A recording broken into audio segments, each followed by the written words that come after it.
નમસ્કાર મિત્રો, વિડીયોમાં તમારું સ્વાગત છે। જી હા મિત્રો, અત્યારે હાલ મોટા અને મહત્વના સમાચાર સામે આવી રહ્યા છે। તો મિત્રો, સમાચારમાં વાત કરીએ તો મહેસાણાના વિજાપુરમાં 7 વર્ષની દીકરીને અજાણ્યા શખ્સોએ ઇન્જેક્શન આપ્યા હોવાની ઘટના સામે આવી છે। છેલ્લા 3 દિવસથી શખ્સો બાળકીને ઇન્જેક્શન આપી રહ્યા હતા। તો બીજા ધોરણમાં ભણતી દીકરીએ ઘરે જાણ કરતા ભાંડો ફૂટ્યો હતો કે દીકરીની શારીરિક તપાસ માટે વડનગર હોસ્પિટલમાં ખસેડવામાં આવી છે। મહેસાણા જિલ્લાના વિજાપુરમાં માતા પિતા માટે ચેતવણીરૂપ કિસ્સો સામે આવ્યો છે।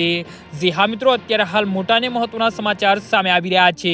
તો બીજા ધોરણમાં અભ્યાસ કરતી 7 વર્ષની દીકરીને અજાણ્યા શખ્સોએ ઇન્જેક્શન આપ્યાની ચોંકાવનારી ઘટના બની છે। દીકરીએ ઘરે જાણ કરતા તેને તાત્કાલિક સારવાર માટે ખસેડવામાં આવી છે। છેલ્લા 3 દિવસથી આ અજાણ્યા શખ્સો દીકરીને ઇન્જેક્શન આપતા હોવાનો ખુલાસો થયો છે। પોલીસે આ અંગે ગુનો દાખલ કરી વધુ તપાસ હાથ ધરી છે। આ ઉપરાંત દીકરીની શારીરિક તપાસ અને તેને વડનગર લઈ જવામાં આવી છે। વિજાપુરની સ્કૂલમાં અભ્યાસ કરતી આ માસૂમ દીકરીને ઇન્જેક્શન આપનાર કોણ હતા અને શા માટે આપે છે, આ અંગે પોલીસ તપાસ કરી રહી છે। આ બનાવની વિગતો મુજબ મહેસાણાના અજાણ્યા છોકરીએ બાળકીને સ્કૂલની પાછળ લઈ જઈને ઇન્જેક્શન આપતી હોવાની વાલીઓના ટોળાએ શાળાએ પહોંચ્યા હતા। પોલીસે અજાણ્યા છોકરા વિરુદ્ધ પોસ્કો હેઠળ ગુનો દાખલ કર્યો હતો અને ખંભે હાથ મૂકી બાળકીની હાથની કોણી ઉપરના ભાગે ઇન્જેક્શન આપ્યું હોવાની વાત સામે આવી છે।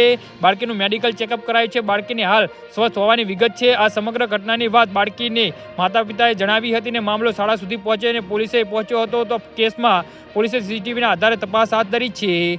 જે હા મિત્રો, તો આના વિશે તમારું શું કહેવું છે તો નીચે અમારી કમેન્ટ બોક્સમાં જરૂરથી જણાવજો અને અમારી યુટ્યુબ ચેનલને સબસ્ક્રાઇબ કરવાની ભૂલતા નહીં। ધન્યવાદ।